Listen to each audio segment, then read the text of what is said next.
우리 반드시 해야 됩니다. 그럼 봅시다. 이렇게 영역적인 여러분들이 좀 특별히 많이 기도해야 될 부분 찾으시고 그렇게 하시기 바랍니다. 교만을 하나님께 반하게 만들 두 번째, 교만 자신을 오염시킵니다. 무슨 뜻이냐 하면은 다른 죄는 자기들 오염시키지 않는다 그런 뜻은 아니겠죠. 그렇지 않는 죄는 하나도 없겠죠. 그러나 교만은 그 사람의 중심을 오염시킵니다. 다윗의 예를 들어보시기 바랍니다. 다윗이 음란한 죄를 지었을 때, 바세바 그랬을 때 나단이라는 선지자가 와서 그를 말하죠. 그에게 당신이 이런 죄를 지었습니다. 그랬을 때 뭐라고 합니까? 바로 그 사람이 납니다 하고 그가 그 자리에서 통회하고 자복해서 용서받지 않습니까? 여기 보면 시편 102편 9절에 보면은 다윗이 어떻게 회개하냐면요. 나는 죄를 양식같이 먹으며 나는 눈물같이 물을 마셨는데 그렇게 말합니다. 왜 그러냐면은 자 다른 죄는 그래도 그 영혼을 죽이지 않아요. 영혼을 마비시키지 않습니다. 이해가세요? 그래서 음란한 죄를 지었어도 그 영혼의 기능이 마비되어 있지 않기 때문에 나단이라는 선지자가 와서 설교하게 되어졌을 때 그 앞에서 내가 그렇습니다. 여러분 지금 내가 여러분을 할 때 주고받다 보면 여러분이 단점도 이야기했을 때 여러분 똑같거든요. 여러분 다윗과 같은 그런 상태에 있는 사람들은 죄를 지었어도 그렇구나 내 죄구나 내가 그런 문제 있구나 하고 탁 받아들인 사람들은 겸손한 사람인데 뭔가 여러분 귀에 듣기 싫다고 지금 마음속에 불편한 사람들은 여러분 상당히 교만한 사람들 똑같은 상황. 그 교만은 그만큼 여러분의 영혼을 마비시켜서 하나님의 음성을 듣지 못하게 하죠. 자, 그래서 다윗은 음란한 죄를 지었지만은 그 죄가 그의 영혼까지 파괴하지는 않았어요. 그래서 회개를 촉구할 때 그 자리에서 엎드려 눈물을 죄가 들 때까지 회개가 통해하면서 그래도 회복되어지죠. 여기 기록이 안 됐는데 좀 제가 또 하나 생각하는 다윗이 또 하나의 사건이 일어납니다. 다시 일생 내에 몇 번의 큰 죄를 지었는데 두 번째 큰 죄는 뭐냐면은 인구 조사한 겁니다. 인구 조사하면 안 돼요. 하나님께서는. 왜냐하면 국력을 의지해서 우리나라 300만이나 군인 있네 막 이렇게 되고 교만해지기 때문에 하나님께서는 일제 하나님이 명하신 것 외에는 인구 조사 못하게 합니다. 그런데 다윗이 마음에 교만이 생겼지. 야 이제 우리나라 이렇게 튼튼해졌어. 얼마나 우리 군인이 많이 하면 저 세벌 하고 요압이라고는 자기 그 군대 장관 파송치 나갑니다. 요압은 이걸 알기 때문에 왜 하나님이 우리 지금 이렇게 바다의 모래에서 많은데 왜 숫자를 헤아리셔서 우리 하나님이 기뻐하지 않으려 하려고 하십니까 하고 요압이 강력하게 이야기를 했고요. 나중에 명령을 내렸을 때도 요압은 그 명령 다 순종하지 않고 한 지파인가 어디 지파인가 빼놓고 조사합니다. 중요한 게 뭐냐면 그때 다윗이 들어요 안 들어요? 안 듣죠. 안 듣고 그냥 가서 왕의 명령 최초가 해서 빨리 가서 조사하고 요압을 내보내니까 요압이 이거 좋은 일 아닌데 하면서 불순종하고 다 100% 순종하지 않거든요. 자 보세요. 똑같은 사람인데 사실 죄로 따지면요. 바세바하고 음란한 짓 했지. 그 남편 죽였지. 얼마나 큰 죄입니까? 그런데도 그 죄는 다윗의 영혼을 파괴하지 않았잖아요. 근데 뭐예요? 교만은 마비시켜버리잖아요. 이해가지 무슨 뜻인지. 그래서 평상시 다윗 같으면 내가 죄를 지었는데 하고 딱 할 텐데 교만이 들어와서 이제 우리나라는 전쟁도 없고 이렇게 강력한 나라가 되어졌군 하고 딱 이렇게 되어져 버리니까 뭐예요? 하나님의 음성 요압을 통해서 말씀을 딱 거절해 버리죠. 자 지금 제가 말하고 있는 이 초점 이해갑니까? 이렇게 교만은 무서운 거라는 거죠. 여러분 잘못과 여러분 뭐 문제를 지적하는 사람 말 듣고 왜 그렇게 불편하십니까? 바로 교만은 여러분 영혼을 깊이 오염시켜버리겠죠. 그래서 여러분이 불편한 겁니다. 교만이 무서운 독이라고 하는 거. 그 밑에 두면 밑에 좀 볼까요? 교만은 다릅니다. 우리들이 교만하면서 동시에 애통할 수 없습니다. 이 말 굉장히 중요한 말이죠. 줄쳐주시기 바랍니다. 여러분 교만하면서 결코 애통할 수 없습니다. 교만한 자는 애통하지 않고 회개하지 않습니다. 그래서 교만한 자는 결코 회개하지 않습니다. 교만은 겸손하게 통회하는 만든 마음의 모든 기능을 교만은 다 죽여버립니다. 교만의 덫에 거쳐 들리면은 영혼의 모든 선한 기능을 특히 우리들의 죄를 보며 애통하는 모든 겸손은 깊이 잠들어 버립니다.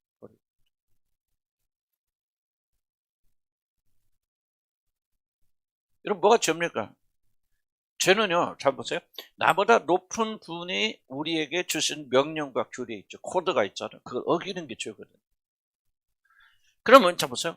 그럼 우리가 그 명령과 규례를 지키지 않는다는 말 무슨 말이냐면 우리보다 높이 계신 권위자를 무시한다는 하나님. 그러니까 교만이 왜 교만이 죄하고 관련이 있냐? 교만은 뭐예요? 자기 자신을 하나님보다 더 높이 올리기 때문에 나는 그의 법을 지킬 필요가 없잖아요. 난 밑에 사람이 아니고 높은 사람인데 내가 주인인데 주인이 종의 말을 듣습니까? 종이 주인의 말을 들어야 되죠. 그러니까 하나님의 규례의 법들을 순종한다는 말은 겸손하고 하나님을 그런 우리의 권위자로 놀려 인정한다는 거죠. 그러니까 선악과를 따먹지 않는 것은 뭐예요? 단순히 선악과를 따먹지 않는 것이 아니라 바로 하나님이 당신 하나님이고 나는 피조물입니다. 그러므로 나는 당신의 말씀에 순종해야 되는 그런 피조물임을 고백하는 행위예요. 선악과를 따먹었다는 말은 무슨 말이에요? 나는 더 이상 그런 관계를 당신과 가지기 원치 않습니다. 왜 내가 당신에게 복장 순종해 줍니까? 선악과를 먹으면 지혜가 생겨 당신이 동등해지잖아요. 그러니까 나는 더 이상 당신의 법대로 순종할 필요가 없습니다 하는 행동이 바로 선악과를 따먹는 겁니다. 왜 죄를 지는 거 안 지는 것이 겸손과 교만이 연결이 되어 있느냐? 우리가 겸손해서 우리가 하나님보다 우리가 하나님 말씀을 들어야 되는 그런 자라는 사실을 깊이 여러분이 인식하게 된다면 우리는 순종하게 되죠. 그러나 죄를 짓는다는 것은 이 관계를 파괴버린다. 내 자신을 하나님 자리에 올려놓게 되는 교만을 들어가게 된다. 볼륨 조금만 내려주세요.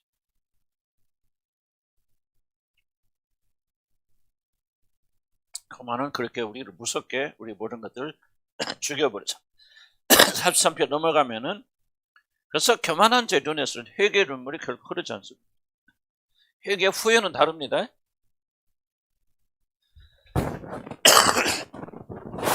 회개 후에는 다릅니다. 후에는 여러분이 어떤 일의 결과가 여러분의 손해를 끼치기 때문에 하지 말 걸 하는 후회고 그런 후회지만은 그러나 회개는 하나님의 법도 내가 그런 그 교만한 자리에 들어갔고 하나님의 법도를 어긴 것 그 자체에 대한 그런 회개고 이거는 겸손함이 없으면 우리가 위치에서 오는 회개는 할 수가 없다는 주의 말씀 들어야 되는데 안 들었다.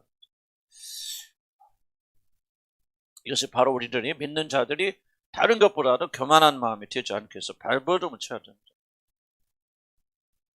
그래서 우리가 어떤 질문도 주고받고는 상황이 여러분이 뭐를 잘 체크해야 되냐면 그 상황 속에서 내 마음이 어떻게 반응하는가를 여러분 잘 체크하세요.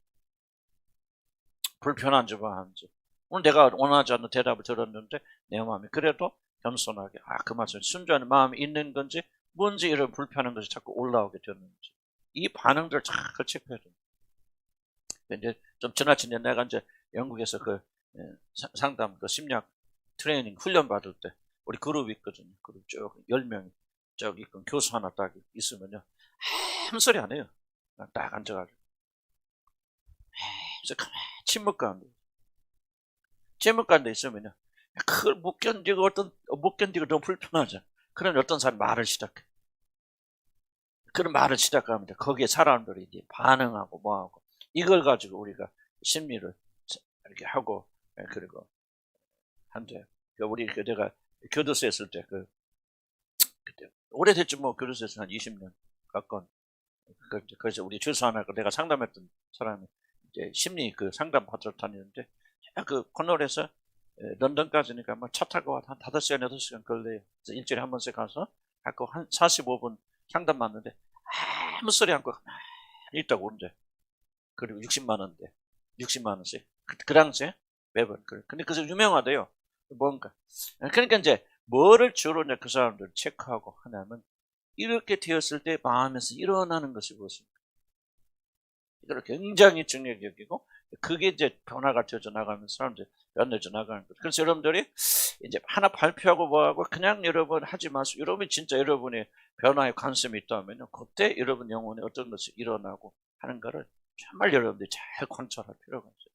그럼 여러분이 성장하게 되어지고 그렇습니다. 자, 우리 교만한 마음을 가지 않도록 그렇게 해야 되겠다. 아까 그 다윗의 그 이야기를 잘 좀 기억하고 점검하시기 바랍니다. 대충 내려오면 중간에 이런 말이 있죠. 잘 기억하자. 1, 2 최초의 범죄는 도덕적이고 1, 2인 실패가 아니다는 거죠. 1, 2 최초의 범죄는 뭐냐? 교만에 관한 것은 하나님처럼 되고 싶다. 1, 2 도덕적 안 돼. 그래서 뭐 아담이 이브 아닌 다른 여자고 뭐 했다, 이상한 소리 많이 합니다만 그런 거 아니에요. 성적인 이슈가 아니고 전혀 그런 게 아니고 교만에 하나님처럼 되려고 했던 그런 어떤 그것이 바로 모든 죄의 뿌리고 지금 현재 뿌리도 다 그렇다는 거죠.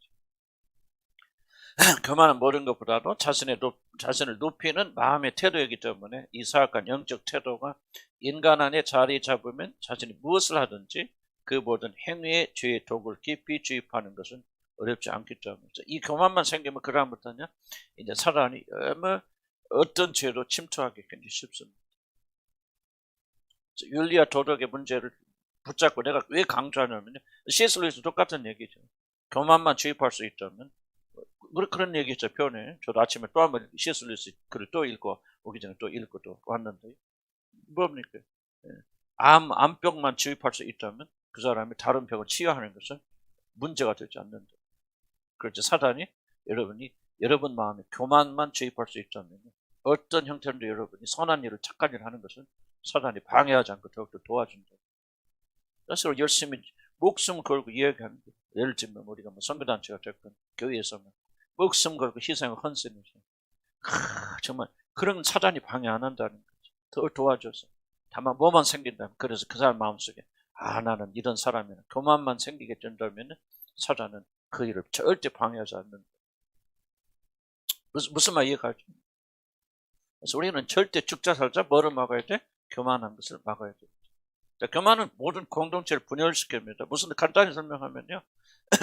교만은 내가 잘났다는 거지. 그럼 여러분 가운데 내가 잘났다는 사람을 가득 차면 공동체는 자연적으로 여러분 분열될 수밖에 없죠. 가정 분열의 원인은요 딱 하나입니다. 교만이에요.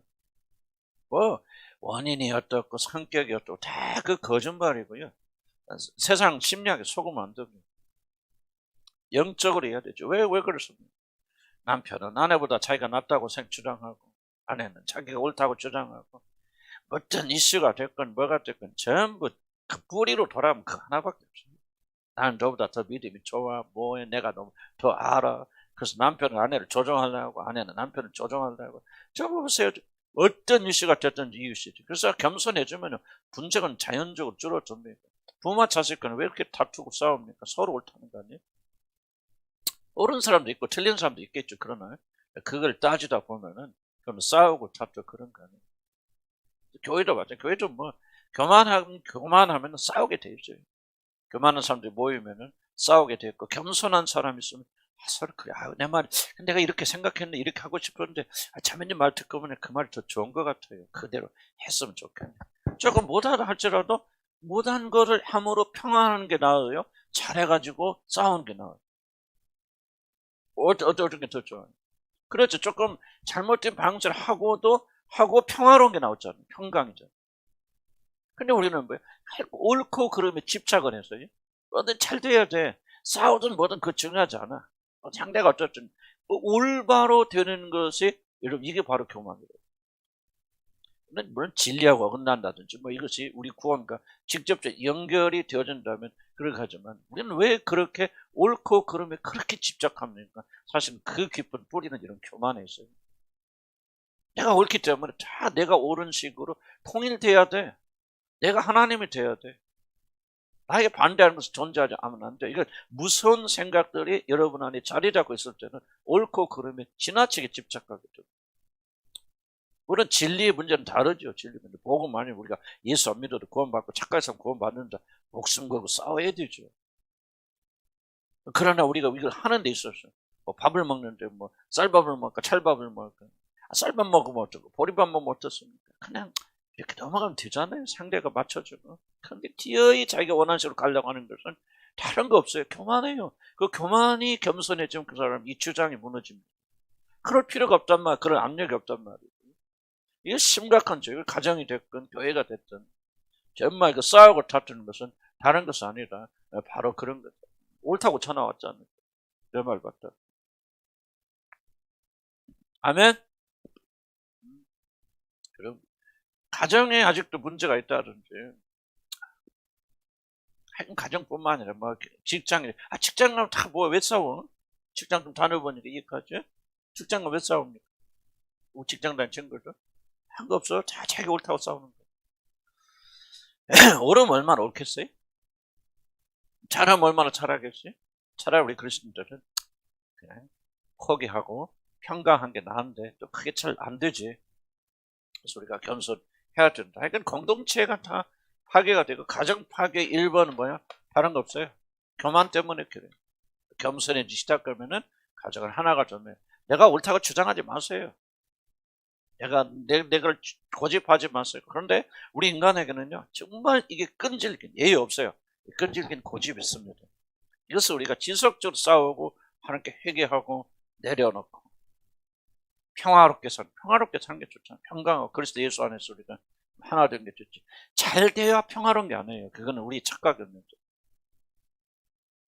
잘 된 게 평화로운 게.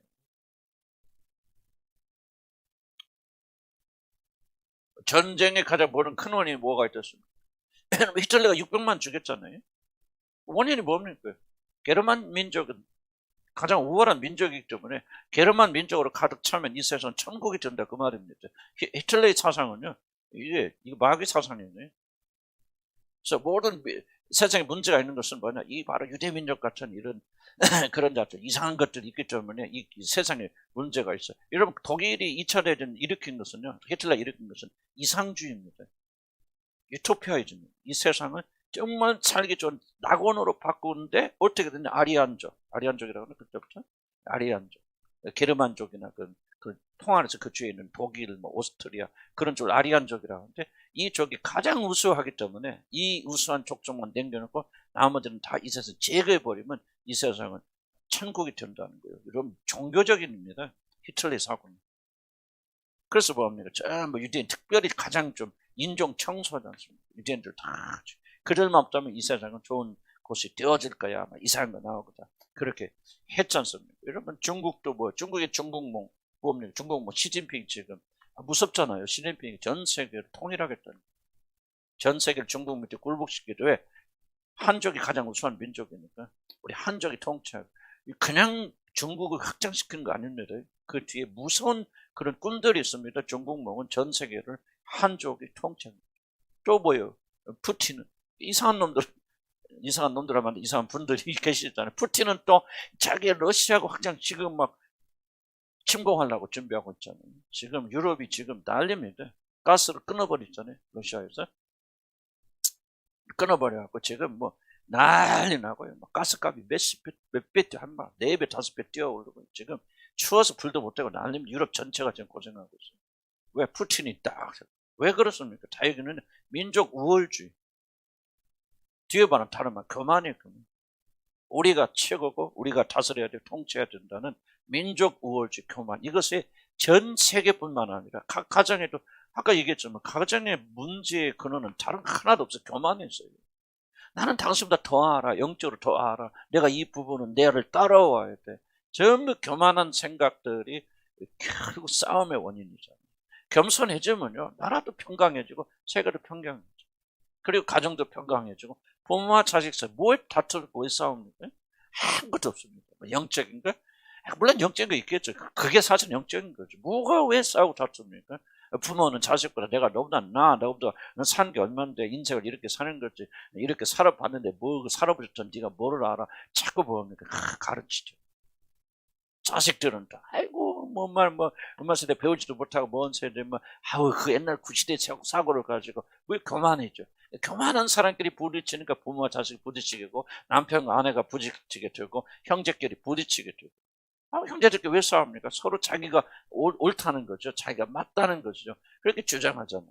겸손하지 않으니까 형제들끼리 모여서도 우리가 싸우고 다투게 되어진다, 그 말이죠. 겸손해야 돼, 겸손해서 자기를 내어는데, 오해 좀 구체적으로 좀 나누겠지만요, 그렇게 하지 않으면 우리는 평강 없어요. 그래서 교만은 뭐냐? 교만은 모든 걸 다 분열시킵니다. 교만한 사람 있는 것은 평강이 없고 평화가 없어요. 싸우게 되고 다투게 되어지고, 그 가정과 또 그 사람이 들어가는 곳곳마다 분리가 일어나고 분열이 일어나게 되었습니다. 우리는 겸손해야 돼요. 겸손해야 돼요. 교만은 모든 공동체를 분열시킵니다. 네 번째, 자신의 삶을 경멸합니다. 교만한 사람 결국 어떤 현상이 일어나냐? 경멸합니다. 잠언서 11장 2절에 이런 말씀이 있어요. 보세요. 교만이 오면 목도 같이 오거니와 욕도 다 같이 오고. 교만한 사람은 반드시 욕을 얻을 것, 실패, 그런 것이 따라오게 된다는 얘기죠. 우리 교만을 치욕을 당하는 가장 중요한 원인은 다른 것이 아니라 바로 교만입니다. 예수님 그런 비유 말씀하시죠. 잔치집에 갔는데 저희들이 청하지도 않는데 자기들 상석에 딱 앉았단 말이죠. 내가 이렇게 높은 사람이 교만하잖아요. 근데 어쩌 보니까 또 다른 높은 귀한 분이 오거든. 그냥 주인이 와서 자리 좀 내줘. 저 좀 내려가. 왜 여기 앉았어? 하니까 그 사람이 그 자리에 일어나서 저 밑으로 날아가니 얼마나 창피하겠네. 그냥 잔치에 갈 때마다 아예 그냥 끝에 가 자리에 앉아라. 그 말씀 주님이 비유로 말씀하시지 않죠. 교만한 사람 반드시 뭐예요? 욕을 당합니다. 수치를 당하고 수모를 당합니다. 해보세요. 여러분 지금 그런 거 아닌가요? 그런 거 여러분 많이 경험하고 있지 않습니까? 자기를 높였다가 얼마나 지금 꼬락서니가 보이고 그런 분들이 있을 수 있다는 거죠. 그래서 우리는 교만으로 인해서 끌어내림을 당하고 여러 가지 실패를 당합니다. 만약 우리들이 하나님의 자녀들이라면 우리들이 끌어내림을 당하는 것에서 반드시 교만의 뿌리가 있다. 왜 이렇게 실패와 좌절을 경험하게 만드시는가? 하나 깊은 뜻이 있는데 우리 자녀들은 왜 그렇게 하시는가? 바로 우리 안에는 교만을 다루시기 위해서. 다른 걸 다루는 게 아니에요. 그래서 여러분 실패와 좌절과 과거에 여러분 연관적 생각해 보세요. 왜 하나님께서 이런 실패를 내가 경험하도록 허락하셨을까? 도대체 무엇을 주실까? 겸손하라고 쉽게 말하지만 겸손하라고 말한다. 너무 쉽게 말하지 마세요. 여러분이 교만을 인정하기 전까지는 이 겸손에 대해서 말하면 안 돼요. 과정이 다릅니다. 겸손하라고 그러는데. 그런데 이제 많은 분들이 이렇게 말할 때 어떻게 착각하냐면 나는 이미 겸손하고 있는데 더 겸손하라고 이렇게 착각하는 거죠. 이해가세요? 이게 바로 우리를 가지는 나는 그렇더라도 겸손한 사람이지만은 하나님이 주님처럼 더 겸손하게 해서 이렇게 착각하지. 나는 교만한 사람이기 때문에 하나님께 끌어내리셨다 이렇게 생각처럼. 이 사고가 바로 교만한 사고라는 거죠. 여러분들이 과거를 잊지 마시고 이런 실패와 이보는 것들 지금 왜 내가 이렇게 사는지 왜 이렇게 실패된 삶 살고 있는지를 여러분 아프더라도 뚫고 들어가고 여러분이 생각하셔야 돼요. 왜 나는 이런 수치를 당하고 있는 건지 왜 이런 수모를 당하고 있는 건지 왜 하나님은 여러분 사랑하시는 아버지이기 때문에 쓸데없이 쓸모없이 이런 어려움을 허락지 않습니다. 반드시 뜻이 있고 목적이 있는데 그 목적은 뭐냐? 목적 중에 하나는 여러분의 교만을 들춰내셔서 겸손으로 인도하시기 때문에 그렇습니다. 만약 겸손하지 못한다면 지속적으로 여러분이 수치를 당해야 됩니다. 자, 보세요. 이런 남편을 다스리고 조종하려고 하니까 우리 남편들이 잘 조종되나? 되나? 됩니까? 안 됩니까? 안 되죠. 그 남편이 여러분 대접합니까? 아내로서 존경합니까? 안 하죠. 그런데 여러분 조종 내려놓고 시작해 보십시오. 세월은 시간이 걸리지만 이런 죄송한 표현일게요. 다 그런 거 아니죠. 그러나 여러분의 남편이 여러분에게 대하는 태도가 여러분이 누구냐요? 그렇지 않을 수도 있죠. 이런 핍박받을 수도 있고 좀 그런 여러 가지 원인이 있겠지만 그러나 여러분 인정하기 쉽지 않은 것은 뭐냐면 바로 남편이 나를 이렇게 대접하는 것은 내가 그런 사람이기 때문에 그럴 수 있잖아요. 그래서 우리는 이거를 하나의 회개의 계기로 삼아서 여러분이 교만해서 자기 자신을 높였기 때문에 하나님 끌어내리는 거죠. 그러나 여러분 내려가 있으면 하나님께서 때가 되면 너를 뭐 하라죠? 높이시리라 그러죠. 그런데 우리는 사단처럼 높이 올려서 내가 남편보다 높게 여기고 그러니까 남편이 존경합니까? 하나님께 끌어내리셨어요. 그냥 밑에 있게. 우리가 겸손해 하면 하나님께 때가 되면 하나님께 너를 높이시리라. 아멘. 그래서 우리 그리스도인들은 달리 생각하면 안 되고 우리 안에 있는 이 교만을 제거하기 위해서 우리 하나님께서 이런 일을 하신다는 그런 것들을 우리가 좀 잘 기억할 그런 필요가 있다는 거예요. 자, 우리 성경 한번 읽어보죠. 에레미서. 이게 무서운 말이에요. 에레미서 49장 16절에 있는 말씀. 같이 한번 읽어볼게요. 시작.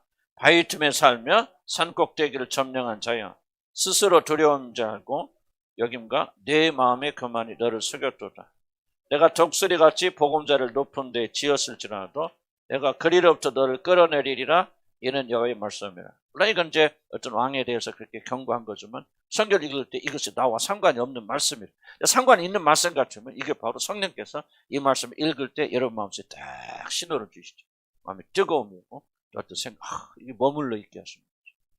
참 이게 여러분이 다 그런 건 아니겠지만 과거에 이런 것처럼 안 해봤습니까? 교만하니까 끌어내리죠. 내가 뭐 가정도 갖고 좋은 직장도 가지고 물질도 있고 안전하고 이제 다 이루었구나 하고 그게 바로 여기 있잖아요. 산꼭대를 점령한 자 스스로 두려운 자인 줄 여긴가 내 마음에 교만이 널 속였다. 그때 하나님께서 사정없이 끌어내리시잖아요. 우리의 잘못이 없다 그 말은 아니죠. 어떤 원인이 있겠지만 그러나 하나님께서 왜 그렇게 수치를 당하게 하십니까? 왜 끌어내리십니까? 교만을 끌어내리십니까?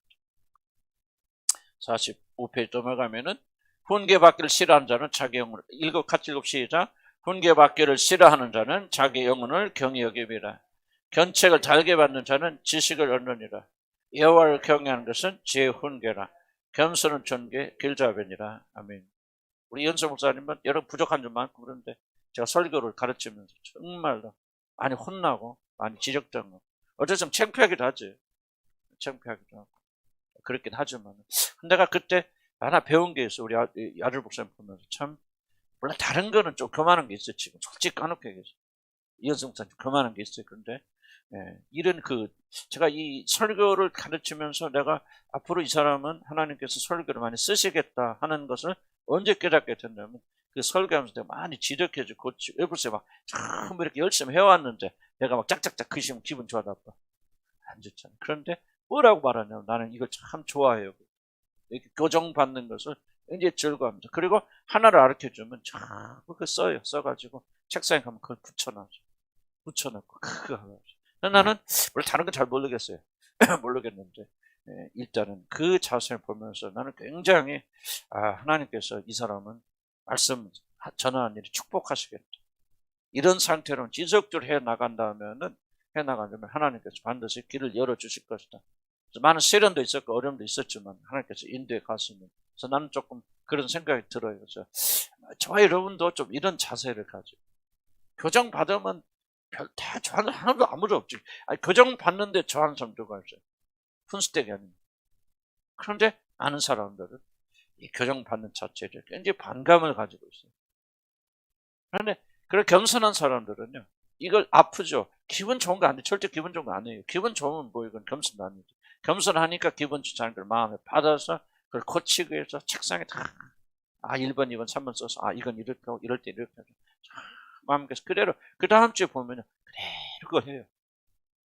난 다른 영역은 잘 모르겠어. 다른 영역은 좀 고집도 있고 난 솔직히 내 자색이지만 나는 그런 부분도 있다라는 것을 난 인정할 수밖에 없지. 그런데 이 설교하는 부분 보면은 정말 이건 정말 내가 배워야 되는 그런 영역이다.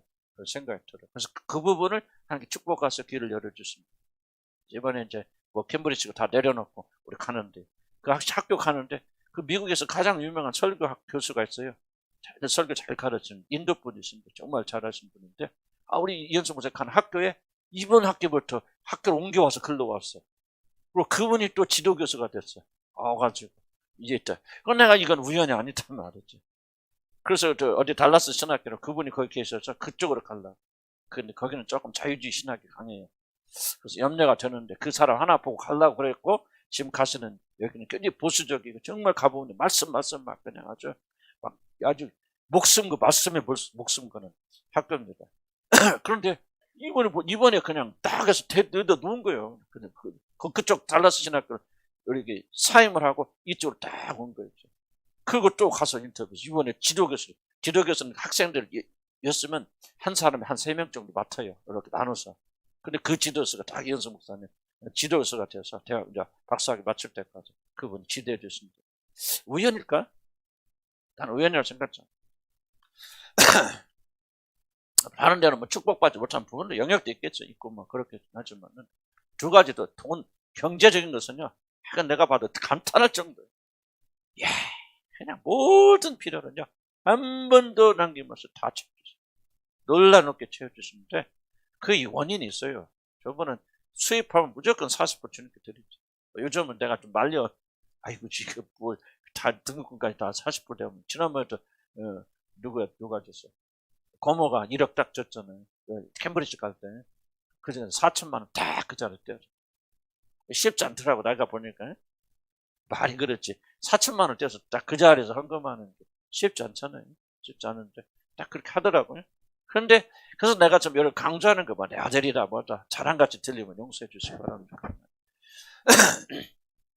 난 이걸 좀 여러분 우리가 저와 여러분이 나를 포함해서 좀 배워야 된다.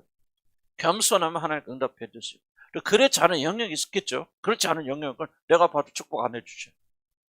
근데 그런 영역들은 하나님 참 역사하실 거고 채워주시는데 생각지도 않은 분들이 채워주시죠. 우리 교회 뭐 그렇지만 다른 외부에서 뭐 생각지도 않은 분들이 등록금 다 보내주시고 그래주세요. 참 축복받는 일들을 하세요. 그래서 여러분들이 하나님의 원리대로 살아가시기 바랍니다. 겸손하시면 하나님 높이세요. 그때를 기다리고 우리가 전심으로 낮춰야 돼. 낮춰야 되는데 아까도 비판과 판단, 자기 정죄에 대해서 우리가 그렇게 하면 안 된다. 받아들이고 용납하고 그런 분들 어려워요. 나도 지금도 어려워요. 전쟁했던 그런 부분들이지만은 우리가 목숨 걸고 해 나가면 하나님은 지금도 역사하시고 인도해 주십니다. 부족함이 없다. 믿으면 아멘 하시기 바랍니다. 그럼 봅시다. 자기 자신의 삶을 경멸하게 되어준다. 다시 한번.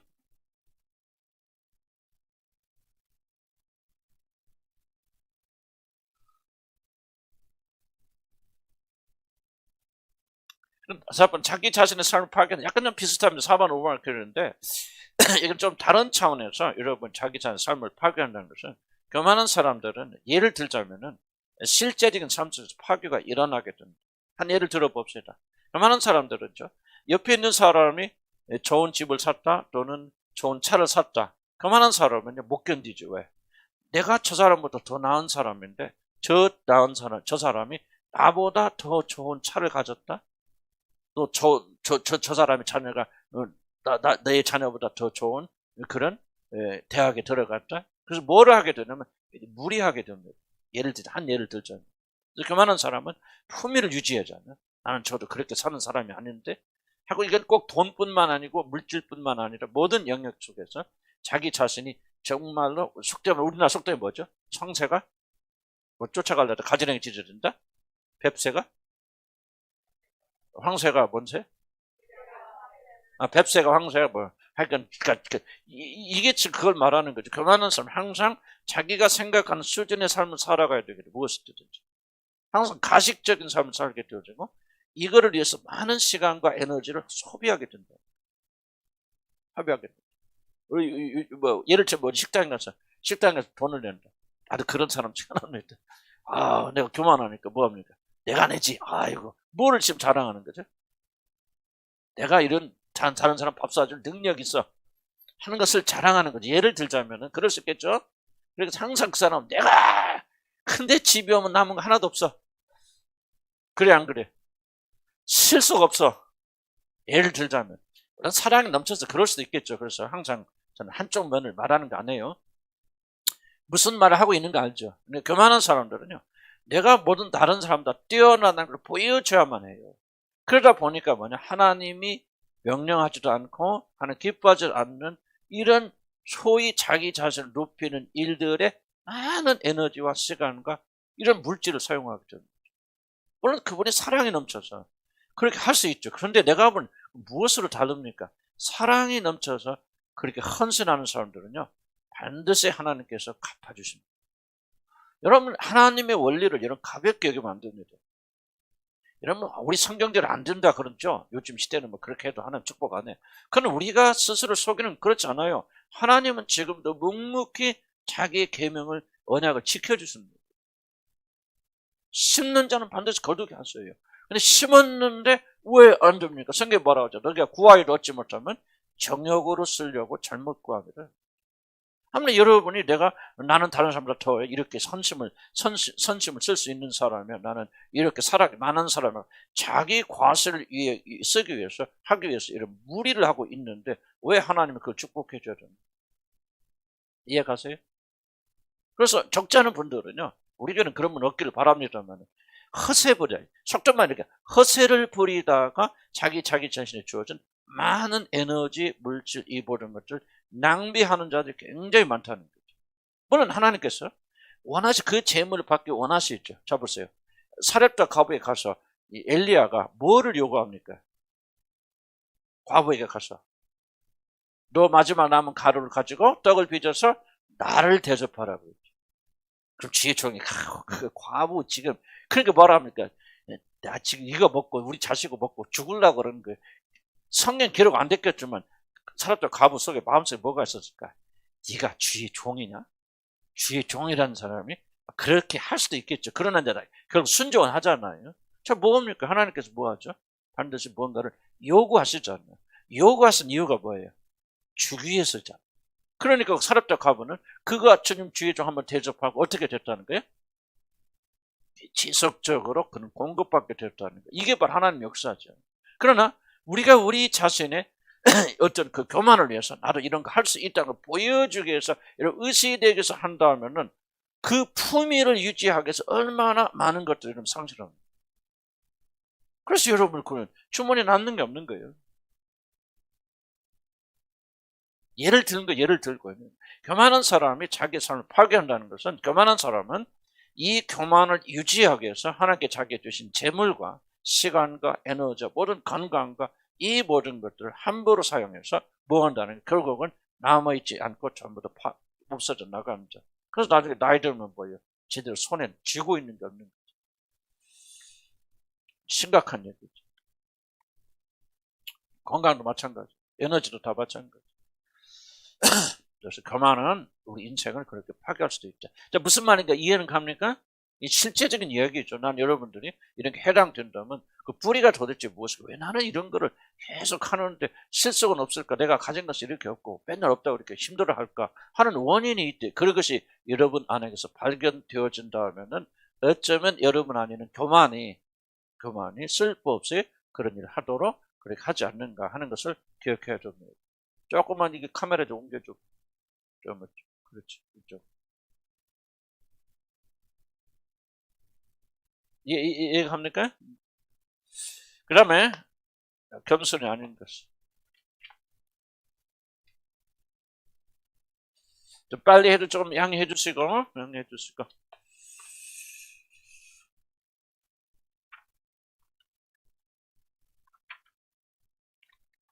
근데 마지막 이 부분은 조금 실제적이라 그러죠.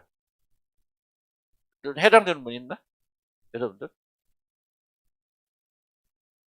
우리는 뭐 그런 분들, 뭐 자기 품위를 유지하기 위해서는. 그런 분은 없지? 있어요?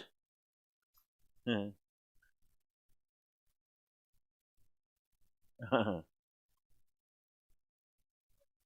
아, 에너지, 그렇다. 오케이.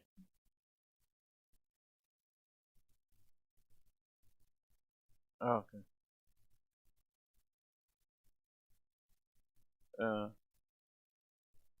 예, 예.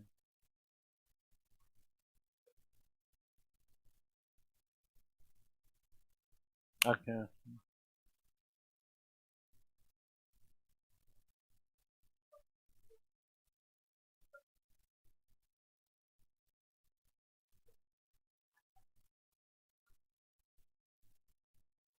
버겁고 힘들고 내가 단단히 못하는 건데, 오케이. 왜 이걸 거절하지 못하나? 그렇죠.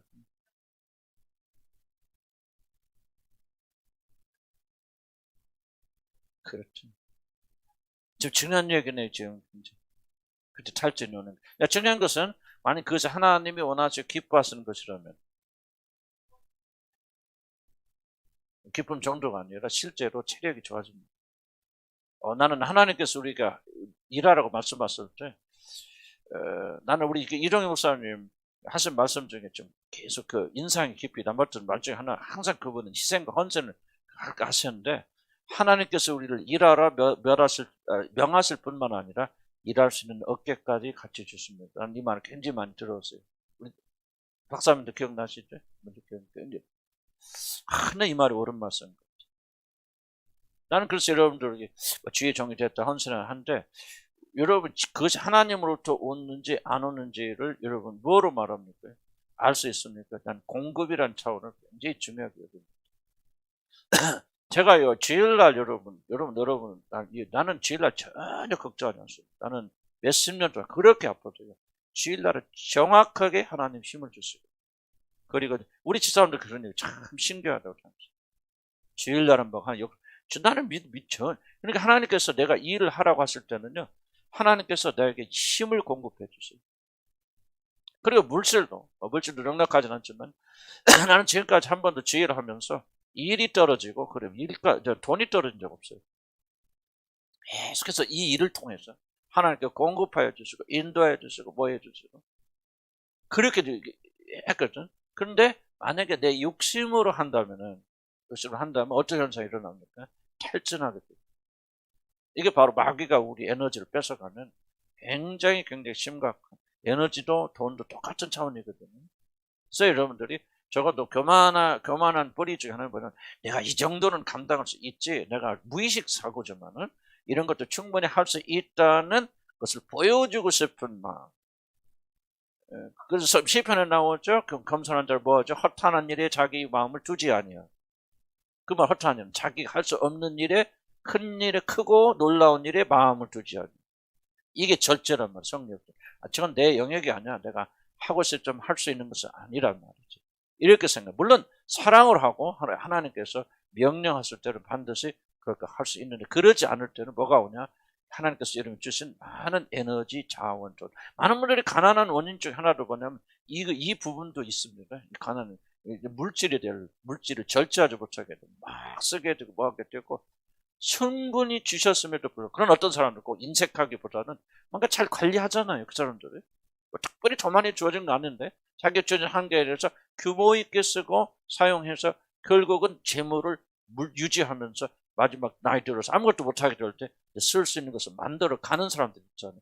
그 나는 성공보다는요, 뭐랄까 조금 우리 성신자자 남편도 내가 보면 참 내가 느끼기에는 사람 성실해요. 그렇죠? 그렇지, 성실하지. 굉장히 성실하고. 그걸 어디서 하냐면 준성이 보니까. 우리 준성이에서 많이 기대했잖아. 근데 요즘 준성이가 아빠 회사에 일하는데 정말 성실합니다. 내가 깜짝 놀랐죠. 좀 그게 뭐냐? 그런 사람들이 뭐 하게 되냐? 결국은 물질도 남기게 되고 노후를 준비할 수 있게 되죠. 그런데 우리가 교만하게 되면 차수 뭐야? 기분파 되잖아, 기분. 막 퍼준다. 뭘 퍼줍니까? 뭔가 내가 그럴 능력이 있다는 걸 보여주고 싶고 알려주고 싶은 거예요. 돈 쓰는 재미죠. 돈 쓰는 재미는 뭐 파워잖아요. 난 이렇게 강한 사람이야. 능력 있는 사람이야. 너희들하고 다른 일은 존재야 하고 막 쓰다 보니까 남아 있는 게 뭐냐? 그냥 그렇게 흘러갔습니까? 그렇지 않으면 잘 생각해 보세요. 그래서 지금이라도 여러분들이 새롭게 맨날로 돌아갈 수는 없지만 지금이라도 우리에게 주어진 범위 내에서 겸손하게, 우리가 그렇게 찰 필요 없잖아요. 우리가 뭐 좋은 차 타고 다녀야만 사람들 존경해 줍니까? 이제 우리 그런 사람들 아니잖아요. 그죠? 세상 사람들 인정이 되는 거 기뻐 주고 어디 직장 다닙니까? 뭡니까? 이것 가지고 여러분이 기뻐하고 즐거운다면 나는 그건 그리스도인들의 삶이 아니라고 생각합니다. 무슨 말 이해가시죠? 그래서 우리는 쓸데없이 교만이 그래서 자기 삶을 파괴한다는 말은 나도 처음엔 잘 이해가 안 됐었는데 굉장히 실제적인 이야기다 그런 생각이 들어요. 그래서 품위 유지가 어디가? 우리 교회 좀 교회를 많이 그래서 여기서 요즘 여기 텔레비 막 설치해갖고, 텔레비가 아니고 막 별거 막 교인지 막 극장인지 알 수 없을 정도로 요즘 대유행이잖아요. 그거 막 몇 억씩 들어간대. 확 들어가지고. 우리 교회도 하나 할까 싶으면 나도 그런 생각인데, 큰가? 할까? 나는 왜 그런 거 하나? 사실 이게 또 교만하고 관련이 있어요. 뒤처지지 않게 해서, 뭐하게 해서. 그거 우리 교회 하고 그런 것도 없어요. 우리 인터넷도 없잖아요. 웹사이트도 없거든. 웹사이트 없는 교회가 어디가 있냐고. 어디가 있건 여기 있지.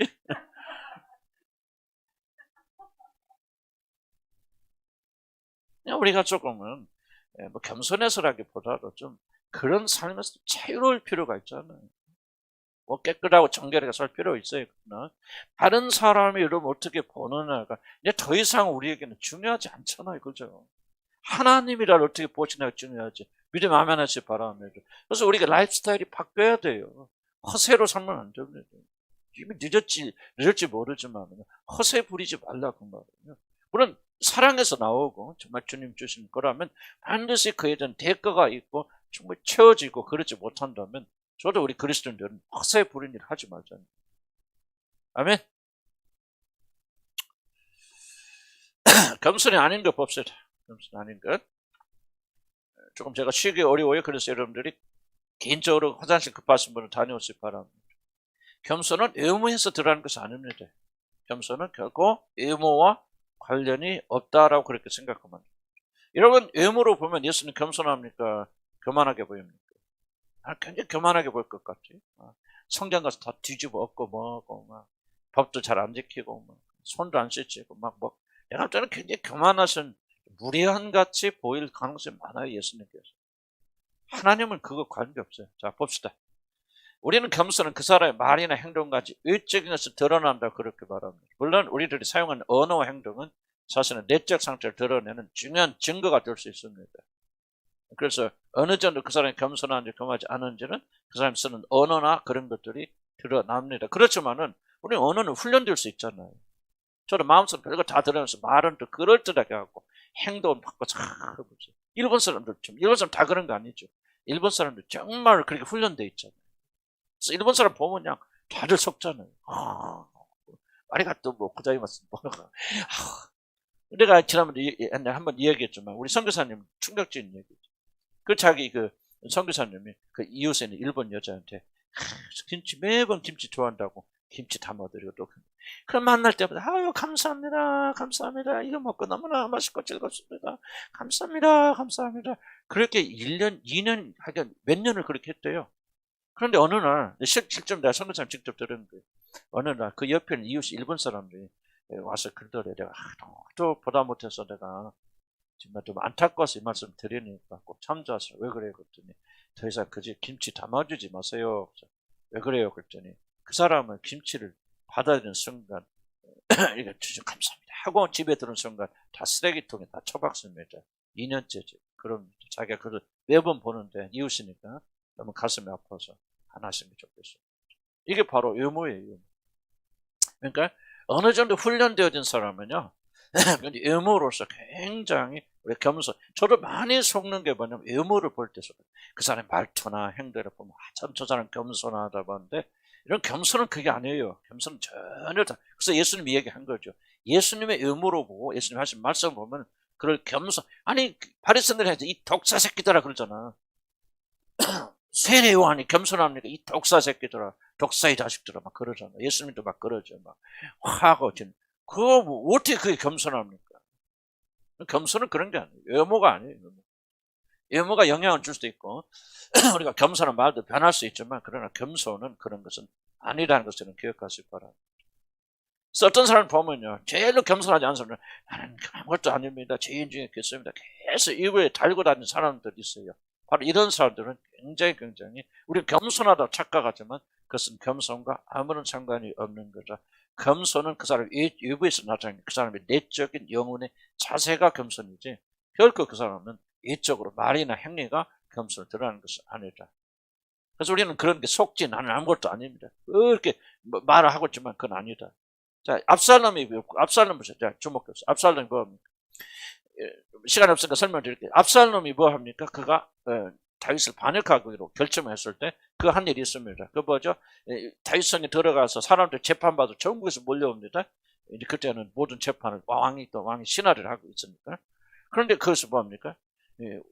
모든 백성이 들어온 문 앞에다가 자기 그 군인들 50명 다 정리해놓고 그리고 마차 거기 딱 왕의 자리 좀 딱 해놓고 그 다음에 재판받아 오는 사람들 다 옵니다. 좀 물어보죠. 또 뭐하러 가냐? 이거 뭐 이렇게 억울한 일 하는데 이 재판받으러 갑니다. 그때 압살롬 이렇게 말합니다. 너 들어가서 재판받아야 너한테 유리하게 재판하지 않는다. 정말 내가 왕이었더라면 그렇게 안 할 텐데 정말 너가 안타까운 사연을 어떻게 하면 내가 너를 도와줄 수 있을지 참 내가 아무런 권력이 없어서 참 안타깝구나. 그렇게 말합니다. 그리고 사람들이 그 압살롬에게 왕자니까 절을 하잖아요. 그럼 일어서서 와, 왜 나한테 절을 하느냐? 나는 그런 사람, 너와 똑같은 사람이다. 그러고 가서 그 입술에 입을 맞춰주면서 포옹합니다. 그래서 뭐 합니까, 여러분들? 그 이스라엘 백성의 모든 마음을 압살롬이 뭐 하더라? 도둑질하더라. 빼앗아갔다.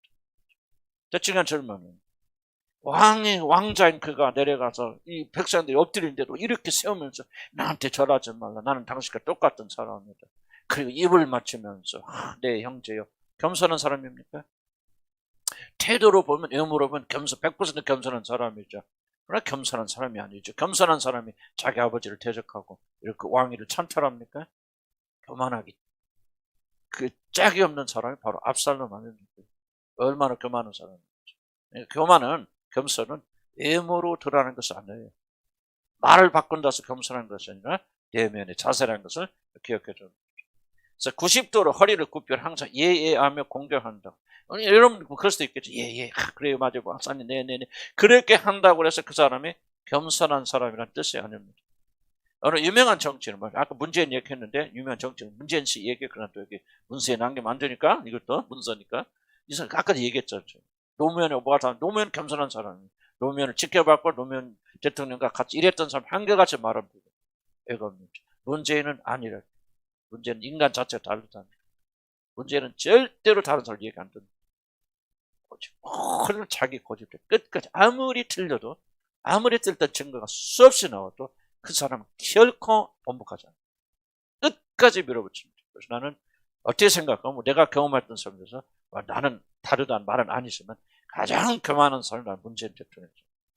난 역사상 대한민국에 그렇게 교만한 사람은 없었다. 난 그렇게 생각하고. 그러지 않아요. 그 가서 무슨 감성 정치한다서 뭐서 안아주고 내려가서 그 사람이 전부 나는 이건 쇼라고 생각해.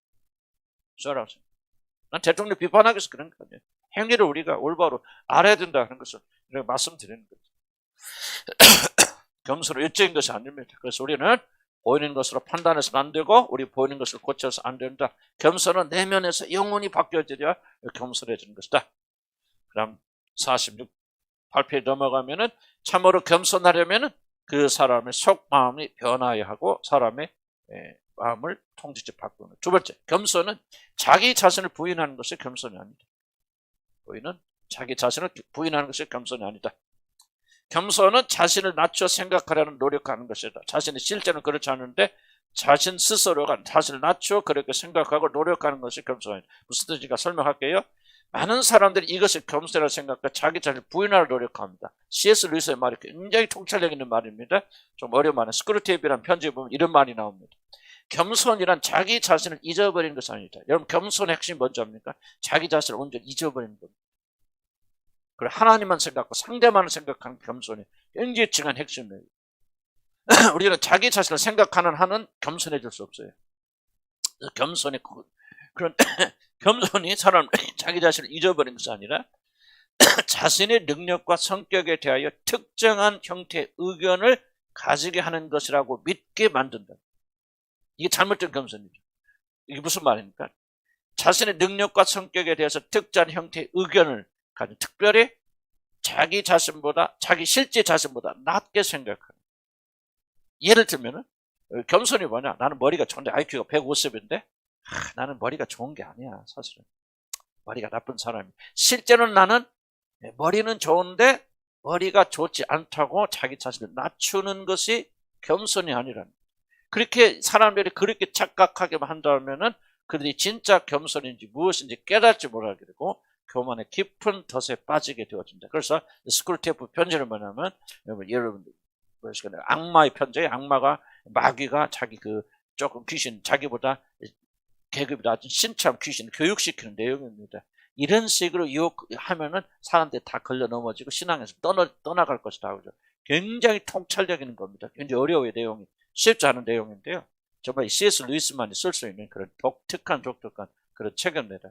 여기서 말하는 거예요. 사람들이 겸손이 뭐냐? 나는 능력이 있는데 괜찮은 사람인데 나는 그렇지. 사람들 앞에서 나는 그렇지 않은 사람이야. 실제로 나는 의로운 사람이고 정말 착한 사람인데 사람들 앞에서 나는 죄인이에요. 괴수예요. 나는 공부를 잘하고 똑똑한데도 불구하고 나는 똑똑하지 못합니다. 죄가 많습니다. 그런 사람, 이렇게 자기 자신을 어느 특정한 영역에서 낮추는 것이 겸손이라고 그렇게 사람들을 믿게 하면, 그렇게 믿게 되어지면 사람들은 진짜 겸손에서도 멀어지게 되어진다. 자, 무슨 말인지 이해는 갑니까? 그래서 여러분들이 실제로 내가 생각하는 나와 그리고 내가 다른 사람 앞에서 나는 이런 사람이라고 낮추는 것이 겸손이 아니라는 거예요. 나는 실제로 말을 잘하는데, 지금 그렇지만 옛날에 말 잘했습니다. 말을 잘하는데 나는 말 못합니다. 정말 하나님이 막 힘을 안 주시면 나는 말 못하는 사람, 이렇게 말하는 것이 겸손이 아니라는 거죠. 자, 사도 바울이 말합니다. 사도 바울이 나는 죄인 중에 교수였다 그렇게 말할 때 사도 바울이 나는 그런 게 아니라 의로운 사람이 내가 너희들같이 뭐 그런 음란한 짓을 하면 그런 거 없어. 나는 정말 깨끗한 사람이야. 그렇지만은 내가 자신을 낮춰서 나는 죄인 중에 교수입니다 라고 그렇게 말하는 것이 아니라는 것이죠. 사도 바울은 그렇게 말했을 때 실제로 자기는 그렇게 생각했기 때문에 말한 거예요. 자기가 표현하는 것과 실제로 생각하는 것이 괴리가 없어요. 딱 하나입니다. 난 진짜 죄인의 괴수야. 나 같은 사람은 정말 죽어 마땅한 죄만 지었던 사람, 죄로 가득한 사람, 죄인이었는데 하나님께서 은혜로 나를 구원해 주셔서 나는 죄인의 괴수입니다. 이렇게 말한 것이지, 자기 속으로는 어떤 프라이드가 있으면서 나는 그렇진 않고 그런 죄를 안 지었지만 난 겸손해야지. 나는 좀 부족한 게 많은 사람이에요. 참 죄인 중에 괴수입니다. 이렇게 말하는 것이 겸손이 전혀 아니라는 거죠. 이해 갔습니까? 이해 가죠? 이해 안 갑니까? 되신다면? 굉장히 중요한 거. 어려워요. 어려운 부분이지만 여러분이 이해하려고 발버둥 쳐야 됩니다. 그래서 우리가 잘못된 겸손을 자꾸 연습해서 자기는 괜찮은 친구라고 생각하는데 그 사람들 앞에서 저는 참 잘못된 사람입니다. 죄가 많은 사람입니다 하고 외모와 외양만 바꾸는 것이 겸손이 아니라는 거예요. 정말 우리 마음의 기쁨 속에서 나는 죄인의 괴수구나, 하나님의 은혜가 아니면 나는 살 수 없는 사람이다, 그렇게 생각하기 때문에 그렇게 말하는 거예요. 그러니까 지금 겸손은 어디다 달리죠? 내면의 생각. 내가 정말 죄인의 괴수로 정말 생각하고 믿고 있느냐, 여기에 달려있는 것이지 외적으로 어떻게 표현하느냐에 달려있는 것은 아니라는 거죠. 왜 그러냐면 우리는 얼마나 많은 사람들이 겸손한 척합니까? 까놓고 얘기해서 저도 그렇고 속으로는 그렇게 생각하지 않으면서, 내가 만약에 여러분 보세요. 여러분이 나보다 참 낫다고 내가 여깁니다. 속으로는 이 낫긴 뭐가 나. 내가 그래도 목사인데 이것들 정말 내가 정말 하나님 사랑으로 이렇게 좀 하고 있는 것이지. 그러지만 사람은 여러분 저보다 나은 사람입니다. 이게 겸손이 아니라는 거. 이거를 가리켜서 위선이라고 말하는 거죠. 이걸 말하는 거야. 내가 이런 말 할 때는 뭐야? 내가 진심을 이렇게 생각하기 때문에 또 그러나 100% 이렇게 생각도 안 할 수도 있겠죠. 그래서 다른 반대에서 나올 수도 있겠지만은 내 생각의 중심적인 사고가 정말 그런 깨달음이 왔고, 나는 죄인의 괴수구나. 나는 일생 동안 난 기도할 때마다 나는 선한 것 하나도 기억할 수 없어요. 여러분 지금은 내가 선하고 착각할 수 있는데 내가 이렇게 말하는 게 아니에요. 여러분들 오해하지 마시기 바랍니다. 나는 아무리 기도해도 내가 하나님 앞에서 한 선한 거 하나도 기억 안 나요. 진짜 문자 그대로 기억 안 나요. 혹시라도 있다면은 그 주님이 하셨지 내가 한 거 아니잖아요. 뭐만 기억납니까? 나의 죄와 허물과 이런 것만 기억나니까 주여 나는 죄인의 괴수라는 말이, 나는 지금 내가 말하는 것과 내 마음속에 내면의 갈등이 아무것도 없어요.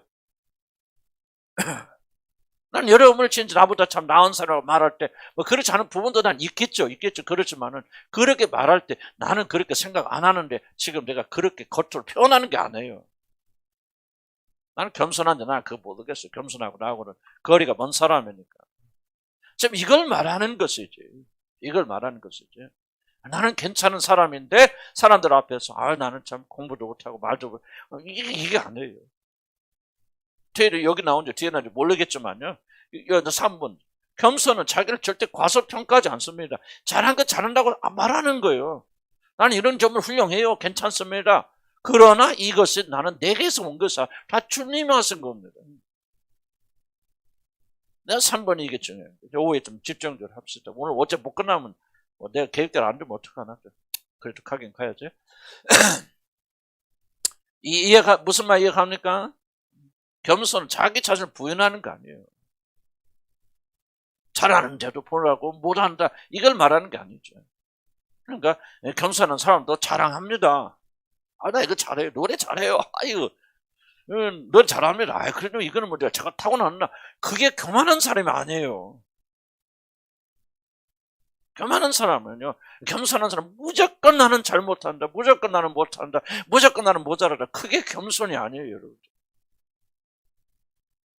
그래서 우리가 그런 외적인 것으로 겸손을 흉내내는 그런 사람이 되어서는 안 되겠다.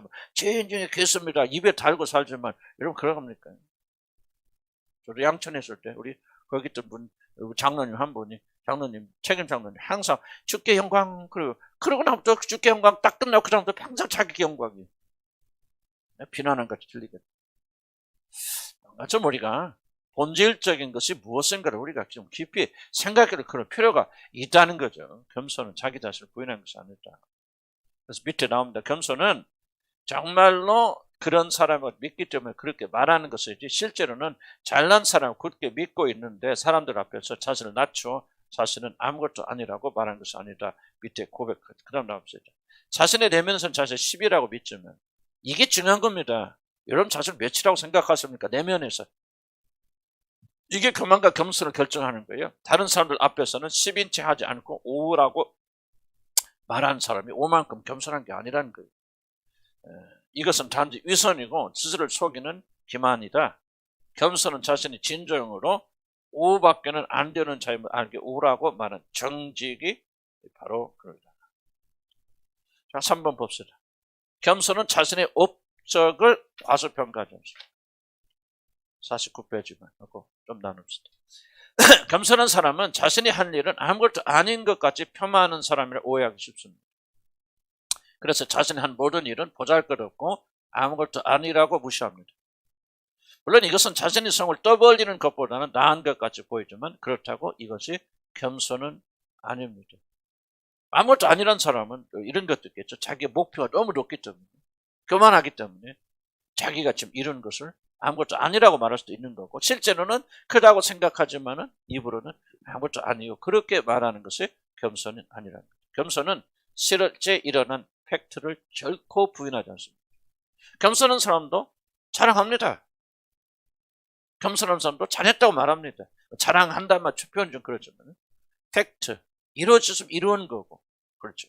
자, 실제 일어난 일을 부인하는 것은 거짓말이지 겸손이 아닙니다. 특히 어떤 일이 하나님의 역사로 말미암아 일어난 일이라면 그것을 폄하하는 것은 하나님의 역사를 폄하하는 것입니다. 예를 들읍시다. 한 사람이 회심하여 구원을 받았다면 그것은 엄청난 일이 일어난 것이죠. 우리는 그러한 일이 뭐 대단한 일이라고요? 우리 교회는 그거 이런 식으로 이야기하면 안 된다는 거죠. 그럴 때 우리들은 하나님의 역사를 부인하거나 하나님 하신 놀라운 일을 경멸하는 것입니다. 이러한 회심의 일이 일어날 때마다 정말 엄청난 일이 일어났어요. 앞에서 보여줘? 감격, 감사해야 돼요.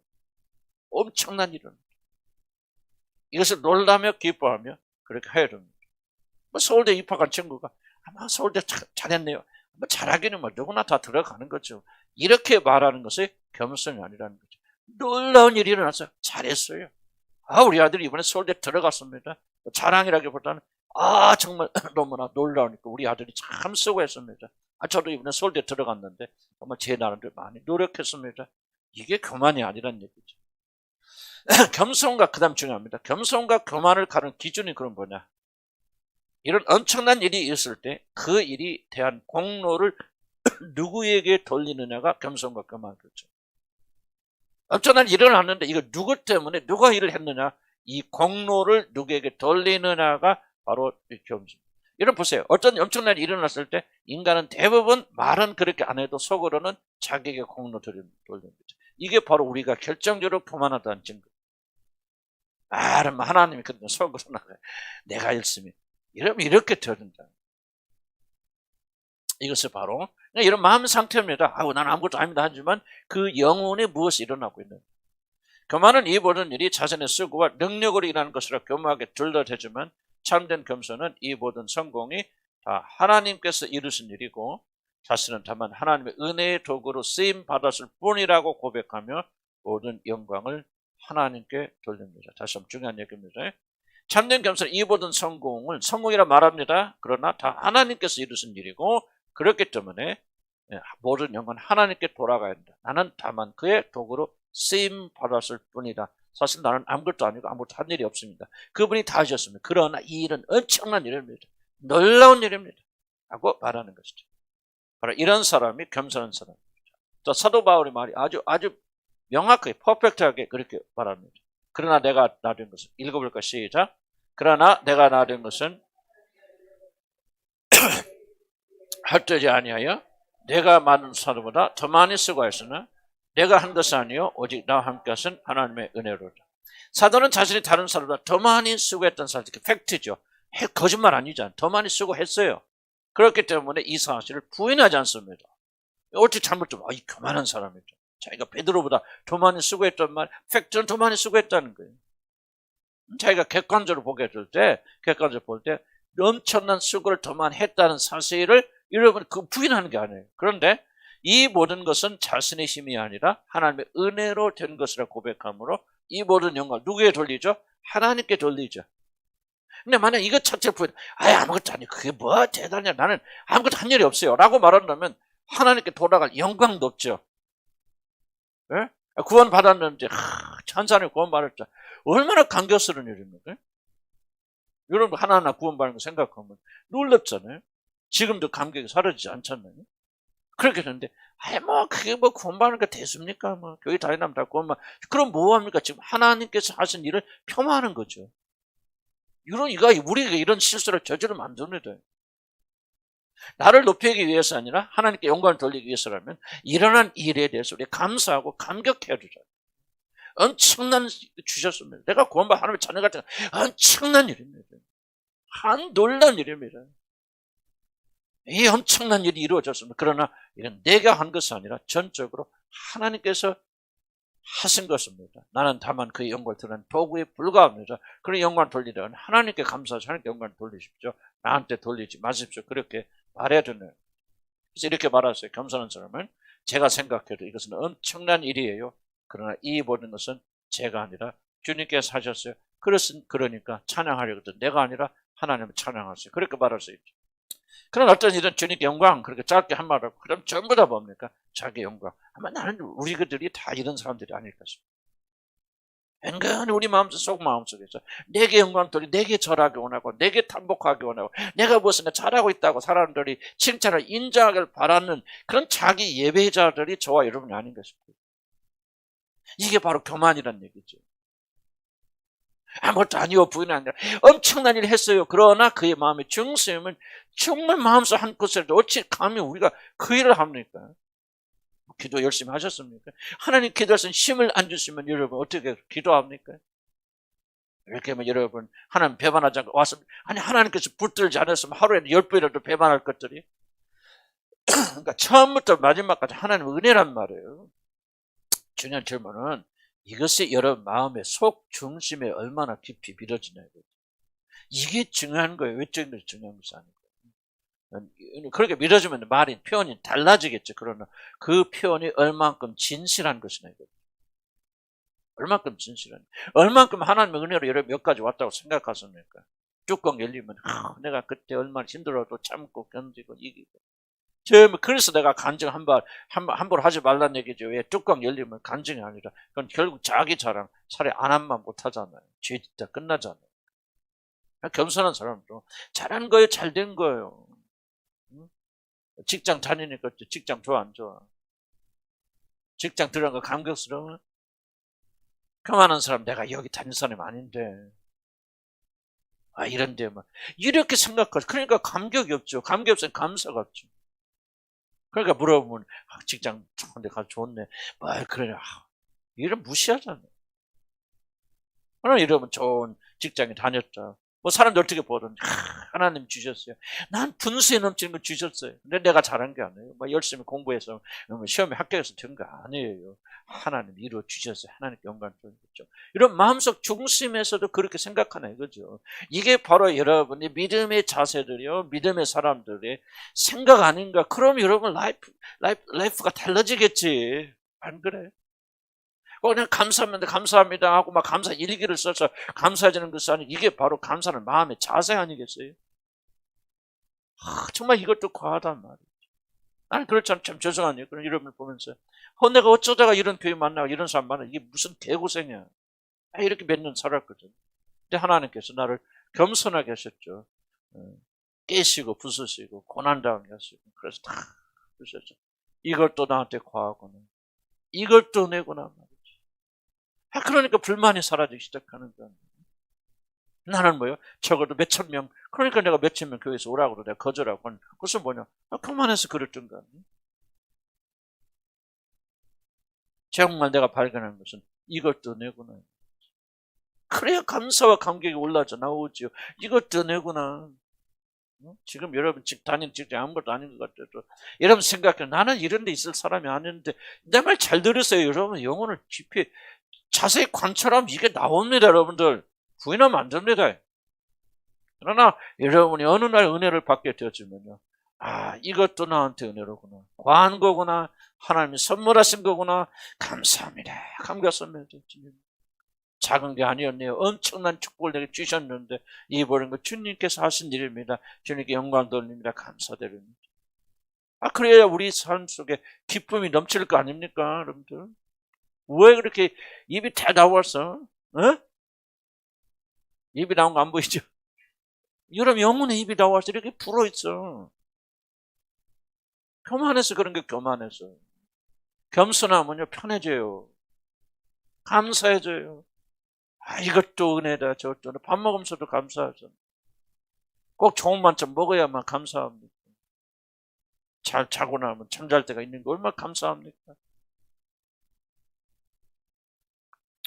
거의 끝나갑니다. 그래서 어떤 사람은 자기 자신 한 일을 영웅담처럼 늘어놓죠. 이 사람 자신이 모든 일을 하였다 굳게 믿기 때문입니다. 입으로는 감사하지만 이런 사람, 교만한 사람, 진짜 감사한 사람들은요 하나님께 영광을 돌립니다. 여기까지 하셨군요.